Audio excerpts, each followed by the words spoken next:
Bismillahirrahmanirrahim.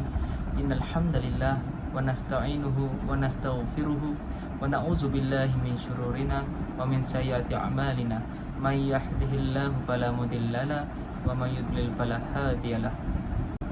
Alhamdulillahirabbil alamin wa bihi nasta'inu ala umuri dunya waddin wa alihi wa sahbihi ajma'in. Asyhadu an la ilaha illallah wa asyhadu anna Muhammadan abduhu wa rasuluh. Allahumma sholli ala sayyidina Muhammad wa ala alihi sayyidina Muhammad. Amma ba'd. Pertama-tama sekali, marilah kita panjatkan puji dan syukur kepada Allah Subhanahu wa taala yang telah melimpahkan rahmat kepada kita semua. Tidak lupa juga salawat berserta salam semoga tercurah limpahkan kepada baginda kita Nabi Muhammad sallallahu alaihi wasallam, juga kepada keluarga dan pengikutnya sampai akhir zaman. Amin. Sebelum saya memulakan tirai saya pada malam ini, izinkan saya memperkenalkan diri saya terlebih dahulu. Nama saya Muhammad Aiman Sukri bin Anwar, mengambil jurusan Diploma Pengkhususan Dakwah dan Pengurusan dalam University Islam Pahang Sultan Ahmad Shah. Dalam kesempatan pada hari ini, saya akan memberikan sedikit keterangan tentang bersedekah. Kata sedekah sebenarnya sudah tidak asing lagi di telinga kita, akan tetapi masih banyak orang yang enggan melakukan amal ibadat ini. Sedekah itu banyak manfaatnya, maka dari itu kita sebagai umat Islam disunnahkan untuk melakukan sedekah, kerana dengan sedekah inilah yang akan mendatangkan kebahagiaan dalam hati kita ketika kita di dunia maupun kita di akhirat kelak. Allah sudah berfirman di dalam Al-Quran dalam surah Al-Fatir ayat 29 dan 30. A'udzu billahi minasy syaithanir rajim. Innal ladzina yatluna al-kitaba Allahi wa aqamus salata wa anfaqu mimma razaqnahum sirran wa alaniyatan yarjuna tijaratan la tabur liwaffiyahum ujurahum wa yazidahum min fadlih innahu ghafurun syakur. Sesungguhnya orang-orang yang selalu membaca kitab Allah dan tetap mendirikan sembahyang serta mendermakan dari apa yang kami kurniakan kepada mereka secara bersembunyi atau secara terbuka, dengan amalan yang demikian mengharapkan sejenis perniagaan yang tidak akan mengalami kerugian, supaya Allah menyempurnakan pahala mereka dan menambahi mereka dari limpah kurnia-Nya. Sesungguhnya Allah Maha Pengampun, lagi sentiasa membalas dengan sebaik-baiknya akan orang-orang yang bersyukur. Nabi berkata, tidak akan berkurang harta kita dengan amalan bersedekah, seperti mana sabda Rasulullah SAW, bersedekahlah kalian kerana sesungguhnya sedekah dapat menambah harta yang banyak, maka bersedekahlah kalian, nescaya Allah akan menyayangi kalian. Ketika kita menginfakkan harta kita untuk membangunkan masjid, kita infakkan harta kita untuk fakir miskin, kita infakkan harta kita untuk menolong keluarga kita, tidak mungkin infak itu akan membawa kita kepada kerugian. Mustahil. Selain itu, Allah juga menjanjikan kita liyuwaffiyahum ujurahum. Allah akan menyempurnakan bayaran mereka. Ujur yaitu ujroh dalam bahasa seharian kita, yaitu upah atau bayaran. Orang yang berinfak dan orang yang bersedekah di jalan Allah, maka Allah akan membalas ganjaran mereka. Allah tidak akan pernah memberi kurang dengan hak mereka. Jika seseorang mukmin itu bersedekah dengan angka 1, Allah akan membalasnya dengan 700 kali ganda kebaikan yang berlipat kali ganda. Dan yang ketiga, Allah menjanjikan waziyadahum min fadli.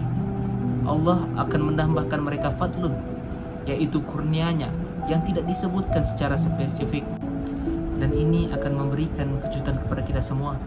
Boleh berbentuk kebahagiaan, kehormatan, kemuliaan, kesenangan dan ketenangan, dan banyak lagi kurnia Allah Subhanahu wa taala. Maka dengan itu, untuk mendapatkan sesuatu keuntungan dan kebaikan yang berlipat kali ganda, itu adalah dengan infak fi sabilillah. Sedekah itu tidak akan mendatangkan kerugian kepada diri kita. Mungkin Allah tidak menukarkan infak kita itu kepada uang ataupun harta, tetapi Allah akan berikan kita kepada kebahagiaan, kesehatan kepada diri kita, kita tidak tahu, kesehatan kepada keluarga kita, ketenangan di dalam jiwa kita. Banyak kelebihan-kelebihan yang akan kita dapati apabila kita bersedekah. Yang pertama, sedekah menjadi penyebab bertambahnya rezeki. Bersedekah itu tidaklah membuat kita semakin miskin, karena rezeki itu sudah diatur oleh Allah yang Maha Kuasa. Akan tetapi, sedekah itu dapat menyebabkan bertambahnya rezeki kita, bukan menguranginya. Ada pepatah tentang sedekah, yaitu jangan menunggu kaya lalu sedekah, tetapi sedekahlah agar kamu jadi kaya. Adapun sabda Rasulullah SAW, bersedekahlah kalian karena sesungguhnya sedekah dapat menambah harta yang banyak. Maka bersedekahlah kalian, niscaya Allah akan menyayangi kalian. Sedekah dapat mengangkat derajat seseorang. Orang yang selalu bersedekah, niscaya derajatnya akan diangkat oleh Allah Subhanahu wa Ta'ala. Orang itu akan selalu mendapatkan keberkahan akan rezekinya, akan selalu merasakan cukup. Berbeda dengan orang yang bakhil, meskipun ia banyak hartanya, tetapi hidupnya tidak akan tenang dan selalu banyak pikiran yang melanda. Itu adalah sebahagian bentuk ketidakberkahan harta yang diberikan oleh Allah Subhanahu wa Ta'ala. Adapun hadis daripada Rasulullah SAW, dari Abu Hurairah, Rasulullah SAW bersabda, sedekah itu tidak akan mengurangi harta. Allah Subhanahu wa Ta'ala akan menambahkan kemuliaan kepada hambanya yang pemaaf dan bagi hambanya yang tawadu, karena Allah Subhanahu wa Ta'ala akan mengangkat derajatnya. Hadis riwayat Muslim. Dan yang ketiga, malaikat akan mendoakan orang-orang yang bersedekah dan melaknat orang-orang yang bakhil. Abu Hurairah berkata bahwa Nabi SAW bersabda, ketika seseorang hamba berada pada waktu pagi, dua malaikat akan turun kepadanya. Lalu salah satu berkata, ya Allah, berilah harta kepada orang yang menginfakkan hartanya. Kemudian malaikat yang satu berkata, ya Allah, binasakanlah orang-orang yang bakhil. Rekan-rekan yang saya kasihi sekalian, suatu hari sahabat Nabi pernah datang kepada Rasulullah SAW. Mereka dari orang-orang yang fakir dan miskin. Mereka datang kepada Rasulullah dan menangis. Lalu mereka berkata kepada Rasulullah, ya Rasulullah, orang-orang kaya itu ya Rasulullah kurang pahala. Mereka sholat seperti mana kami sholat, mereka berpuasa seperti mana kami berpuasa, dan bahkan mereka pun masih boleh bersedekah dengan kelebihan harta yang ada pada mereka. Apabila mereka sholat, kami juga boleh ikut ya Rasulullah. Apabila mereka berpuasa, kami juga boleh ikut ya Rasulullah. Tetapi apabila urusan sedekah ya Rasulullah, jangankan untuk berbagi kepada orang lain ya Rasulullah, keluarga sendiri pun tidak mencukupi. Ibaratnya beginilah rekan-rekan sekalian apa yang diperkatakan oleh mereka kepada Rasulullah SAW. Dan para sahabat merasa sedih. Di saat boleh membuat kebaikan, mereka justru tidak boleh melakukannya. Luar biasanya mereka. Memang seperti inilah orang-orang yang beriman. Mereka selalu rindu dengan kebaikan, tidak ingin kalah dalam mencari kemuliaan di hadapan Allah Subhanahu wa Ta'ala. Maka kita pun harus seperti itu, sahabat-sahabat sekalian, sentiasa berlomba-lomba dalam membuat kebaikan. Melihat orang yang melakukan kebaikan, kita perlu iri. Bukan iri karena kedengkian, tetapi kita iri dalam hal membuat kebaikan. Kita berpikirlah, ya Allah, kenapa ada orang yang boleh bersedekah gembira sangat, tapi kami ini apabila ingin bersedekah sangat susah ya Allah, karena tidak punya apa-apa. Jadi itu kita kena ada rasa iri. Karena iri itu diperbolehkan ketika kita melihat orang alim, ilmunya bermanfaat, atau apabila kita melihat orang kaya dengan kekayaannya itu dia rajin untuk bersedekah, dia rajin untuk menginfakkan hartanya di jalan Allah Subhanahu wa Ta'ala. Ini iri yang diperbolehkan karena ingin menjadi seperti mereka. Dan akhirnya Nabi pun berkata, Nabi memberikan nasihat kepada mereka, bukankah Allah telah menjanjikan kepada kalian jalan untuk bersedekah? Lalu apa sedekahnya? Yang diajarkan kepada Rasulullah untuk orang-orang yang fakir tadi. Jikalau mereka memang tidak punya apa-apa untuk diberikan, maka bersedekahlah kepada diri sendiri, yaitu melakukan kebaikan untuk diri sendiri, membawa manfaat untuk diri sendiri. Itu termasuk ada makna bersedekah. Nabi berkata pada waktu itu, di dalam setiap tasbih ada sedekah, di dalam setiap takbir ada sedekah, dalam setiap tahmid ada dalam sedekah, dalam setiap tahlil ada makna sedekah. Dan apabila kita melakukan amal ma'ruf nahi munkar, itu juga adalah sedekah kepada diri kita sendiri. Bahkan ketika seorang suami menggauli istrinya pun adalah sedekah. Sampai pada waktu itu para sahabat merasa takjub, ya Rasulullah, urusan memenuhi syahwat ada makna sedekah dan ada pahalanya? Dan kata Nabi, di saat engkau lampiaskan kepada yang haram, adakah itu berdosa? Ya tentulah dosa. Maka di saat engkau melampiaskan kepada yang halal, maka ada pahalanya, kata Nabi.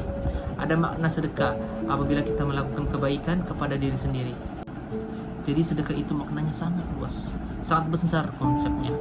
Akan tetapi ingat, jangan disebabkan kita mendengar hadis ini, yang biasa sedekah duit itu tak bersedekah lagi seperti biasanya, cukup bersikir saja. Nah, ini adalah kesalahan yang selalu orang lakukan.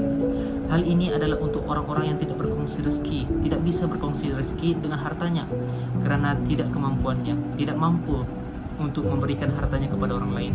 Maka ada jalan kebaikan yang lain. Jadi surga itu bukan hanya untuk orang-orang yang kaya. Pintu-pintu surga itu banyak. Ada surganya untuk orang fakir, ada surganya untuk orang-orang yang kaya, ada surganya untuk orang alim, dan ada banyak-banyak pintu surga. Sekarang terserah diri kita, adakah kita mau memasukinya ataupun tidak. Rekan-rekan yang saya kasih sekalian, ada juga satu cerita. Ada satu lelaki bernama Abu Mirsad. Beliau adalah seorang yang miskin dan teramatlah miskin. Tetapi kelebihannya ini adalah beliau suka sangat bersedekah. Dia suka memberi kepada orang. Dia suka membantu orang. Karena apabila dia balik ke rumah dan dia dapati bahwa di rumahnya hanya ada sebiji bawang, maka nescaya bawang itulah yang akan disedekahkannya kepada orang yang lebih memerlukan. Begitu hebatnya beliau dalam bersedekah. Rekan sekalian, sedekah ini tidak perlu banyak duit. Contohnya, kalau ada duit baru kita nak bersedekah. Jangan jadi seseorang seperti itu. Jangan tunggu apabila kita berduit baru kita nak bersedekah. Kita ambillah pengajaran daripada kisah Abu Mirsad ini. Biarpun dia hanya punya sebiji bawang di rumahnya, dia tetap nak bersedekah. Apatah lagi jika beliau mempunyai harta yang banyak, duit yang banyak. Jangan tunggu kita kaya baru kita nak bersedekah. Allah tidak pandang pun semua itu. Allah tidak pandang pun harta kita. Allah tidak pandang pun dengan kemegahan kita. Yang Allah pandang hanyalah keikhlasan daripada hati kita untuk menolong agama Allah, untuk menginfakkan harta kepada jalan Allah. Sebagai akhir kata, kita tanamkanlah di dalam diri kita dengan sifat suka bersedekah. Kita sudah tahu banyak ganjaran yang Allah berikan kepada kita jika kita suka bersedekah. Dalam hadis Nabi dari Abu Hurairah radhiyallahu anhu bahwa Nabi Muhammad sallallahu alaihi wasallam bersabda, apabila seseorang anak Adam mati, putuslah amalnya kecuali tiga perkara. Yang pertama yaitu sedekah jariah, yang kedua ilmu yang memberi manfaat, dan yang terakhir ialah anak yang soleh yang berdoa untuknya. Hadis riwayat Muslim. Mudah-mudahan dengan banyaknya kita bersedekah menjadi jalan terbukanya ridha Allah Subhanahu wa taala. Yang baik itu datang daripada Allah, yang kurang itu datang daripada diri saya sendiri. Demikianlah ceramah saya. Wabillahi taufik wal hidayah. Assalamualaikum warahmatullahi wabarakatuh.